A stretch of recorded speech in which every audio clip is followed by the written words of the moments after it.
Okay, so what is indefinite integration?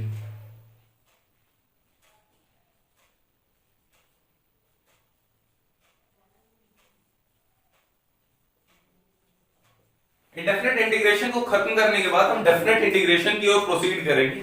अंतर बस उसमें इतना होता है कि उसमें हमें लिमिट्स पुट करना होता है, ठीक है, इसमें लिमिट्स नहीं पुट करना होता है, राइट, ठीक है, इसलिए इसे हम इंडेफिनिट कहते हैं, उसे हम डेफिनेट कहते हैं। इन अ डेफिनेट इंटरवल मुझे इंटीग्रेट करना होता है, इसमें ऐसा कुछ नहीं है, ठीक है।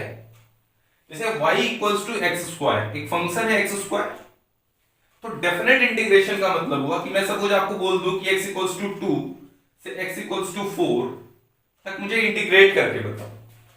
देखिए इंटीग्रेशन का मतलब क्या होता है, समेशन, ठीक है, और integration basically gives you area, ठीक है, एरिया अंडर द कर्व। और डिफरेंशिएशन क्या देता था, what was the physical significance of differentiation, because that was giving us the slope. Okay, differentiation gives us slope and integration gives us area under the curve, ठीक है। और मैंने ये भी बोला कि integration is used for summation. Integration का मतलब हुआ कि हम ऐड कर रहे हैं। अच्छा, तो याद है सीक्वेंस एंड सीरीज के टाइम पे मैंने आपको बताया था ये sigma notation, it is also used for adding या क्या है फॉर समेशन। तो इन दोनों में अंतर क्या हुआ, या कहें कि इसमें ऐसा क्या डिमेरिट था कि हमें इंटीग्रेशन साइन का रिक्वायरमेंट आया, क्यों नीड आया हमें? तो देखिए जब भी हम सिग्मा नोटेशन यूज कर रहे थे तो मैं आपको बोल रहा था r इज इक्वल टू 1 से n, यानी it was taking discrete values, ठीक है। Sigma notation is basically a discrete value notation. ये कुछ कुछ जगह पे r equals to 1, r equals to 2, r equals to 3, यहां पे जो वैल्यू है उसको ऐड अप करते जाता है। जबकि इंटीग्रेशन में क्या है कि ये पूरा ये कंटीन्यूअस वैल्यू फंक्शन है, ठीक है, it is a continuous value notation. ये ऐसा नहीं कि 1 के बाद 2 पे या 1 के बाद 1.5, ये पूरा 1 से 2, 1 से 3 जो भी आप बोलोगे वो पूरा एरिया निकाल के आपको देगा, यानी पूरा ऐड अप करके आपको देगा, ठीक है, कंटीन्यूअस वैल्यू नोटेशन, ठीक है, ओके।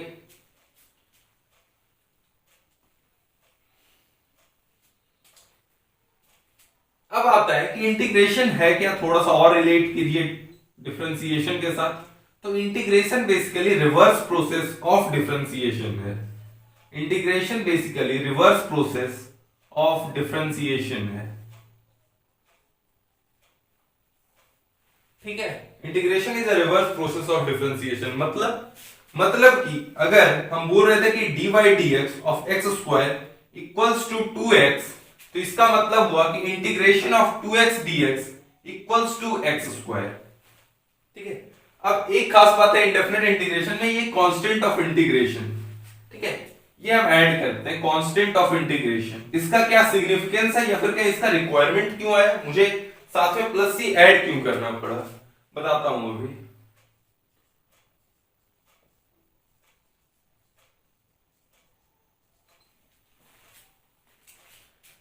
तो यहीं पे अगर मैं आपसे पूछ दूं D by d x of x square plus 1, तो आप क्या बोलोगे? आप बोलोगे 2x, ठीक है, यानी 2x का इंटीग्रेशन अब क्या हुआ एक्स स्क्वायर प्लस 1। चलिए आपने c शुरू में नहीं रखा था, ठीक है, आपने बोला एक्स स्क्वायर, इस बार भी आपने बोला एक्स स्क्वायर प्लस 1। इसी तरह से मैं एक्स स्क्वायर प्लस c रखता, ठीक है, यानी कांस्टेंट, उसका भी डिफरेंशिएशन क्या होता 2x होता, यानी 2x का इंटीग्रेशन क्या क्या हो रहा है, एक्स स्क्वायर भी हो रहा है, एक्स स्क्वायर प्लस 1 भी हो रहा है, एक्स स्क्वायर प्लस 2 भी हो रहा है, ठीक है। तो इन्हीं सबसे बचने के लिए हमने बोला कि 2x का इंटीग्रेशन होगा x square plus c, we introduced constant of integration, ठीक है। अब इसको डिफरेंशिएट कर लो, यही मिलेगा, ठीक है। समझिए क्यों आया constant of integration, what was the rule of constant of integration, ठीक है। अच्छा, चेन रूल आपने पढ़ रखा है ना डिफरेंशिएशन में, वैसे तो थोड़ा सा इंटीग्रेशन आप पढ़ते ही हैं, क्लास 11th में फिजिक्स में काफी यूज करते हैं। मैकेनिक्स में आता है ना कि एक एलिमेंट लेके फिर इंटीग्रेट करो, पूरे बॉडी का कुछ भी निकालना होता है, ठीक है, मोमेंट ऑफ इनर्शिया वगैरह का प्रूफ इसी से आता है। सेंटर ऑफ मास वगैरह, सेंटर ऑफ मास और रोटेशन दोनों में काफी यूज आ जाता है इंटीग्रेशन का, तो वहां पे सर लोग आपको काफी सिखाते होंगे इंटीग्रेशन, तो थोड़ा बहुत तो आप फैमिलियर हो गए इंटीग्रेशन से।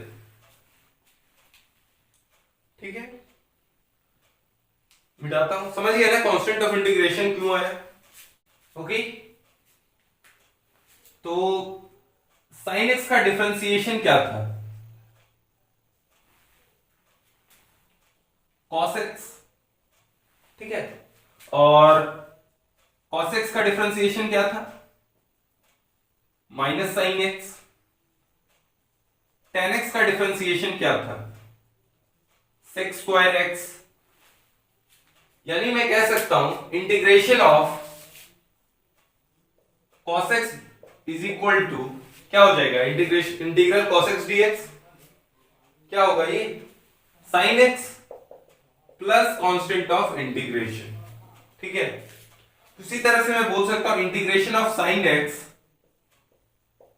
Is equal to minus cos x plus c, क्योंकि देखिए cos x का डिफरेंशिएशन क्या है, माइनस sin x, यानी माइनस cos x का डिफरेंशिएशन sin x, तो यानी sin x का इंटीग्रेशन माइनस cos x। उसी तरह से integration of sec square x is equal to tan x plus c। तो अब आपके मन में थाउट आ रहा होगा कि sec x वगैरह का इंटीग्रेशन क्या होगा, तो सब मैं आगे कवर करता जाऊंगा, राइट। वो सब जब मैं methods of integration, different methods of integration क्या होता है इसके बाद में बताऊंगा, क्योंकि हर बार हम डिफरेंशिएशन से ही थोड़ी ना सोचेंगे। सपोज मैंने आपसे पूछ दिया 1 minus ln x upon x square, इसका इंटीग्रेशन क्या होगा, ये आपको कैसे याद होगा, वैसे तो ये तो थोड़ा सा सिंपल है, इसका integration ln x by x plus c हो जाएगा, ठीक है। मतलब मैं बता रहा हूं ये भी आपको इजीली नहीं दिखेगा, हो सकता है थोड़ा सा 5-10 मिनट सोचो तो ये दिख जाए, लेकिन इससे भी कठिन कठिन हो सकते हैं ना इंटीग्रल, आपको निकालने के लिए मैं दे सकता हूं। तो हर बार तो आप डिफरेंशिएशन नहीं सोचोगे कि ऑब्जर्व करो कि ये किसका डिफरेंशिएशन हो सकता है। हाँ, आपके पास 4 ऑप्शन रहेंगे तो जरूर आप ऑप्शन से एलिमिनेट करोगे।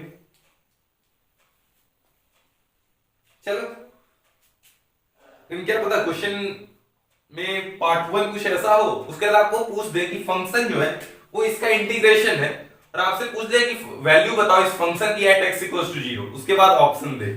अब आप ऑप्शन एलिमिनेट कर लो, अब आप कर लो ऑप्शन एलिमिनेट, कहां से होगा, आपको सीखना होगा टेक्निक्स ऑफ इंटीग्रेशन, ठीक है।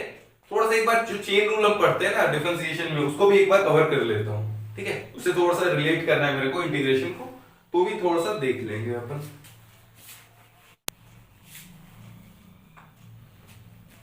तो देखो d by d x of x square क्या है, 2x।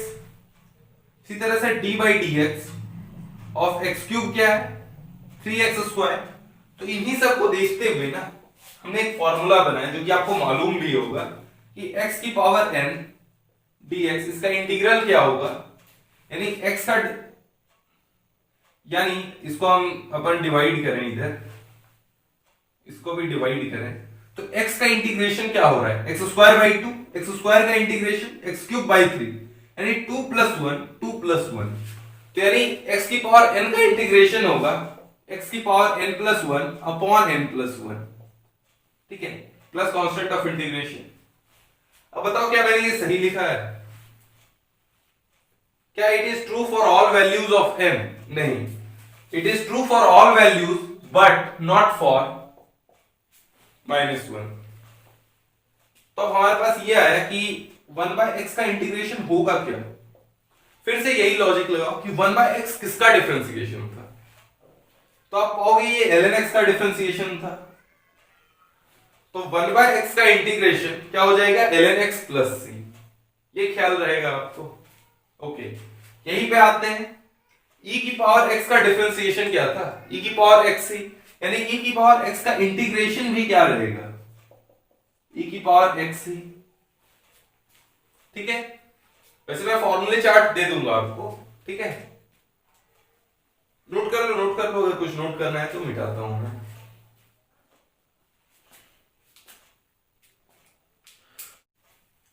Okay,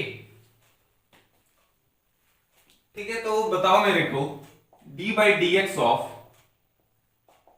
sign of a x plus b को बताओ d by d x of e की पावर 2x, या फिर कहें, ठीक है, जनरलाइज कर लेते हैं e की पावर ax, इसे फॉर्मूला भी बन बना के आ जाएगा। फिर बताओ d by d x of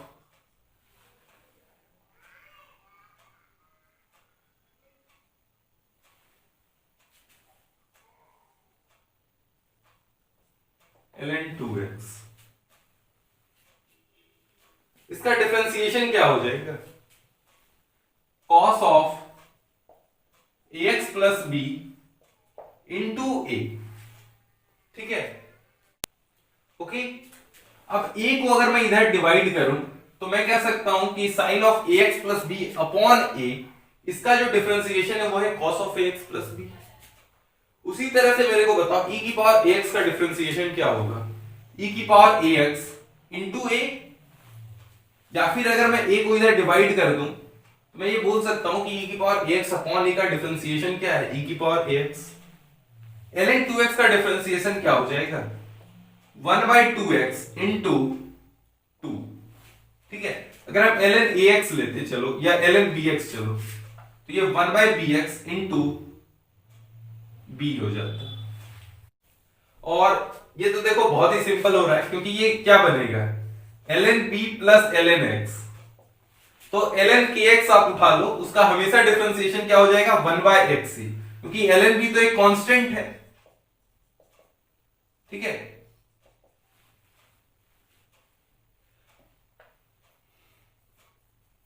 okay, तो ये तो जीरो बनेगा, तो d by d x of ln x 1 by x, ठीक है।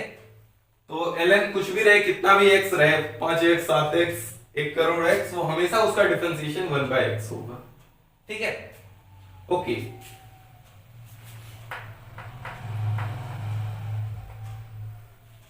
तो अब इसको थोड़ा सा हम इंटीग्रेशन से रिलेट करते हैं। रिलेट इस तरह से करेंगे हम, यानी यहां पे हम क्या कहें कि integration of cos of ax plus b equals to sine of ax plus b upon a, ठीक है। डिफरेंशिएशन में जब हम चेन रूल अप्लाई करते थे तो मल्टीप्लाई होता था x का कोफिशिएंट, तो यहां पे क्या करना है? x का कोफिशिएंट डिवाइड कर देना है। उसी तरह से इंटीग्रेशन ऑफ e की power ax dx equals to e की power ax upon a plus c। और उसी तरह से हम कर सकते हैं integration of 1 by x dx equals to, आप क्या लिखते थे? ln x प्लस कुछ कांस्टेंट लिखते थे ना, हाँ बस यही लिखना है। क्यों? अब ये ln bx का फॉर्मेट क्यों बनेगा? देखो ये ln bx क्या है? ln b plus ln x, तो जो c है, c भी एक कांस्टेंट है, ln b भी एक कांस्टेंट है, तो यहाँ पे c equals to ln b हो गया, ठीक है। आपको जो कांस्टेंट, आपको ln c लिखना है या ln b लिखना है तो उस तरह से भी आप लिख सकते हो, आपको जैसा कांस्टेंट जो भी फॉर्मेट में लिखना है लिख सकते हो, ठीक है। तो हमने कांस्टेंट को c से डिनोट किया था, आप चाहो तो ln c से भी डिनोट कर सकते हैं, कोई दिक्कत नहीं है उसमें, ठीक है। तो इसमें समझे कि चेन रूल जो डिफरेंशिएशन में हम पढ़ते थे उसको हमने इंटीग्रेशन में कैसे अप्लाई करा, कि वहां पे मल्टीप्लाई होता था, यहाँ पे इंटीग्रेशन में डिवाइड होगा। तो इस तरह से सारे फॉर्मूले आप बना लें। थोड़ा सा ये एडजस्ट करने में स्टार्टिंग में दिक्कत होता है, ठीक है। इंटीग्रेशन का पहला हर्डल ही यही होता है, ठीक है, ये आपका फर्स्ट हर्डल।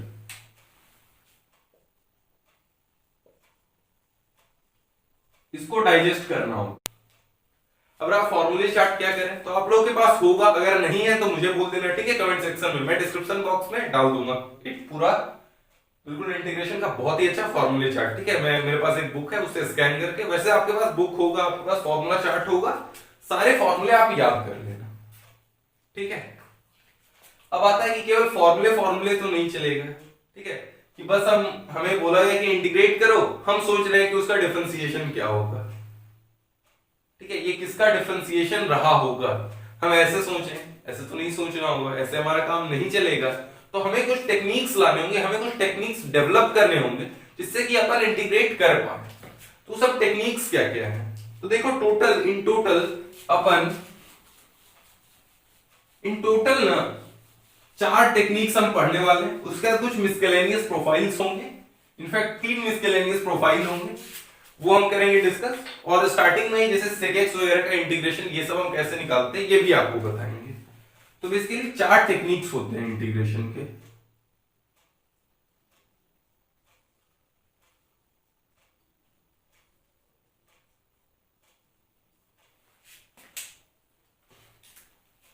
पहला होता है सब्स्टिट्यूशन मेथड, यही हम स्टार्ट करेंगे।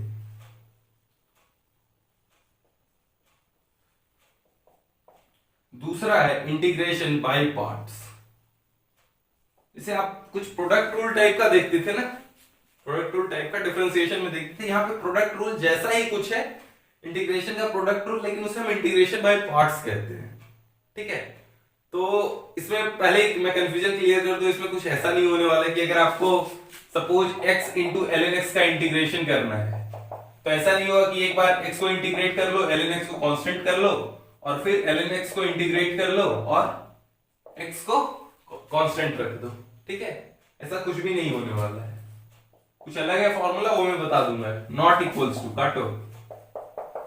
ठीक है, वैसे हम ln x का इंटीग्रेशन भी इंटीग्रेशन बाय पार्ट से ही करके निकालेंगे। इंटीग्रेशन 1 इंटू ln x, इसे ब्रेक करेंगे और फिर इस पे बाय पार्ट्स अप्लाई करके हम देख रहे होंगे कि क्या होगा इसका इंटीग्रेशन।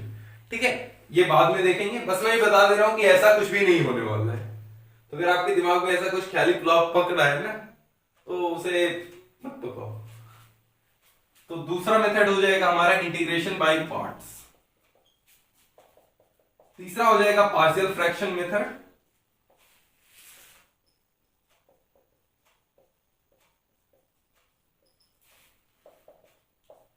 चौथा होगा मैनिपुलेटिंग द इंटीग्रैंड्स।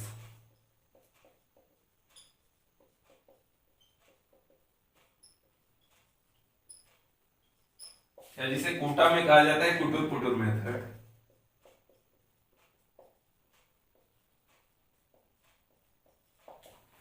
ठीक है, बेसिकली मैनिपुलेटिंग द इंटीग्रैंड्स क्या है ना कि थोड़ा सा ऑब्जर्व करके सब्स्टिट्यूशन ही करना होता है। ये दोनों रिलेटेड ही है, बस थोड़ा सा इसका एडवांस वर्जन है कि इसमें इजीली दिख जाता है, इसमें काफी कुछ हमें करना होता है। ठीक है, काफी कुछ सोचना होता है, पावर वगैरह बाहर लेना होता है। खैर सीख जाओगे। ठीक है, मैं बहुत ही सिंपल वे में, बहुत ही लेमैन तरीके से आपको एडवांस तक के क्वेश्चन करा के जाऊंगा। ठीक है, बस जो भी ये 4 घंटे का मेगा मैराथन है ना, ये 4 घंटे के 4 घंटे देख लो। ठीक है, इन वन को नहीं देखोगे, मैंने भी ये वीडियो इन वन को बनाया नहीं है। ठीक है, काट करके सबको एक बार कंपाइल करा है। अच्छा, मैं पार्ट पार्ट करके भी ना अपलोड कर दूंगा, आपको जैसे देखना होगा वैसे देखना। ठीक है, तो सब्स्टिट्यूशन मेथड ये स्टार्ट करते हैं। सब्स्टिट्यूशन मेथड का मतलब क्या हुआ कि हमें सब्स्टिट्यूट करना होगा। तो जैसे देखो यहां पे एक्स स्क्वायर dx है। ठीक है, तो हम ये भी कर सकते हैं ना कि हम एक्स स्क्वायर को पुट कर दें t। ठीक है, ओके, तो आप बोलोगे ये t और इसको dx ही रहने देते हैं, इसको इंटीग्रेट क्या करोगे x पे, नहीं, आपको इंटीग्रेट भी t पे करना होगा। तो क्या ये dx जो होगा उसको हम डायरेक्ट dt लिख देंगे क्या? नहीं, इसको डिफरेंशिएट करो तो ये क्या आ जाएगा 2x with respect to x ही करो तो 2x equals to dt by dx, यानी क्या है dx equals to dt upon 2x। अब x क्या है रूट t, तो dt अपॉन 2 रूट t। ठीक है, तो dx क्या हो गया, dx की जगह पुट करो dt अपॉन 2 रूट t। ठीक है, तो ये क्या बन गया root t upon 2, root t upon 2 बना ना, ये बना integration root t upon 2। Okay, half को बाहर लो, t की पावर हाफ, तो यानी क्या होगा t की पावर 3/2 अपॉन 3/2, तो ये इसका आंसर हो जाएगा t की पावर 3/2 अपॉन 3। फिर t की पावर 3/2 के जगह पे पुट कर दो आप x स्क्वायर, तो हो जाएगा x³ 3। देख रहे हो सब्स्टिट्यूट करने से भी वही आंसर है, x³ 3 है, तो सब्स्टिट्यूट करने से हमारा काम बनता है। ठीक है, बस वही dx को dt में कन्वर्ट करना होता है, समझ गए? कुछ बहुत ही, वैसे आप एनसीईआरटी सबसे बेस्ट है कि आप एनसीईआरटी से थोड़ा सा प्रैक्टिस करो सब्स्टिट्यूशन का, और 7.2 और 7.3 के जो बहुत ही अच्छे क्वेश्चन है ना इंटीग्रेशन के, वो हम डिस्कस कर रहे होंगे इसके बाद। ठीक है, तो सब्स्टिट्यूशन आप कर लेना एनसीईआरटी।